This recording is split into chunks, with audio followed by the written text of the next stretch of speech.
जय श्री हरि आप सभी को। आज मैं आपके सामने एकादशी व्रत की संपूर्ण विधि, नियम, पूजन सामग्री की जानकारी लेके आई हूँ।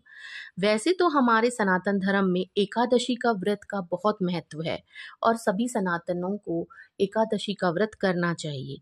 इस दिन जो ब्राह्मणों को भोज कराते हैं उन लोगों को भी इस व्रत का पूरा फल मिलता है और बहुत ज़्यादा पुण्य मिलता है। इस दिन व्यक्तियों को हो सके तो व्रत रखना चाहिए, जो व्रत रख सकते हैं, और जो व्रत नहीं रख सकते उन्हें नियमों का पालन करना चाहिए। एकादशी का व्रत महीने में 2 बार आता है, जिसे शुक्ल पक्ष और कृष्ण पक्ष कहते हैं। ये वर्ष में 24 एकादशियां होती हैं और हमें इन सभी एकादशियों का पालन विधि पूर्वक करना चाहिए। और इसके कुछ नियम हैं जो मैं आपको बताने जा रही हूँ। एकादशी का व्रत करने वाले लोगों को दशमी या एक दिन पहले से, एकादशी से एक दिन पहले को दशमी कहा जाता है, तो उस दिन से इन नियमों का पालन करना चाहिए। यानी खाने में खासकर प्याज, लहसुन, नॉनवेज, मसूर की दाल, शहद जैसे चीज़ों का परहेज करना चाहिए। यानी इस दिन हमें दशमी से ही इन चीज़ों को नहीं खाना चाहिए। और हमें इस दिन तुलसी माता में जल नहीं चढ़ाना चाहिए। कई लोग तो ये प्रश्न करेंगे कि सोचेंगे, मन में उनके विचार आएगा कि तुलसी माता अगर सूखी हैं तो हम उनमें जल क्यों ना चढ़ाएं। इस बात के पीछे एक मान्यता है कि तुलसी माता को जल इसलिए नहीं चढ़ाना चाहिए क्योंकि तुलसी माता विष्णु जी और लक्ष्मी जी के लिए निर्जला व्रत रखती हैं और हमें उनका व्रत भंग नहीं करना चाहिए, इसलिए हमें तुलसी माता को जल नहीं चढ़ाना चाहिए। और इस दिन हमें तुलसी माता के पत्ते भी नहीं तोड़ने चाहिए, इसलिए पत्तों को भी दशमी वाले दिन ही हमें तोड़ के रखना चाहिए और पूजा में शामिल करना चाहिए, क्योंकि बिना तुलसी की पत्तों के ये पूजा मान्य नहीं मानी जाती।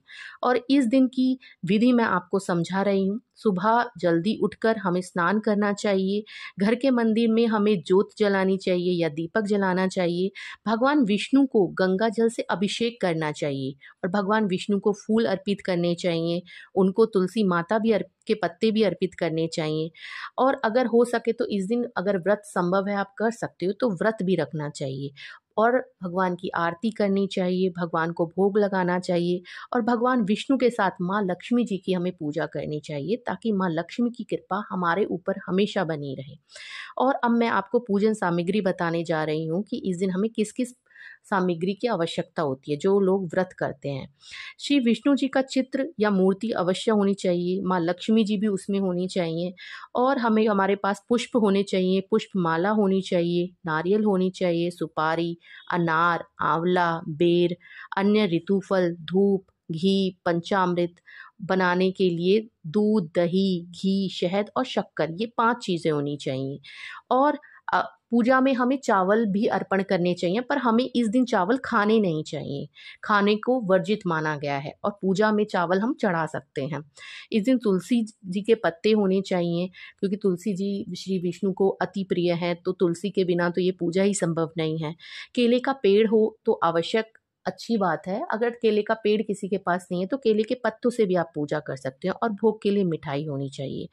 और अगर मैं आपको इसकी कहानी मैं आपको नेक्स्ट अपनी वीडियो में बताऊंगी। आप जानना चाहते हो एकादशी के व्रत की कहानी, तो मेरा अगला वीडियो ज़रूर देखें। उसमें आपको मैं उद्यापन भी समझाऊंगी कि कैसे एकादशी का उद्यापन करते हैं।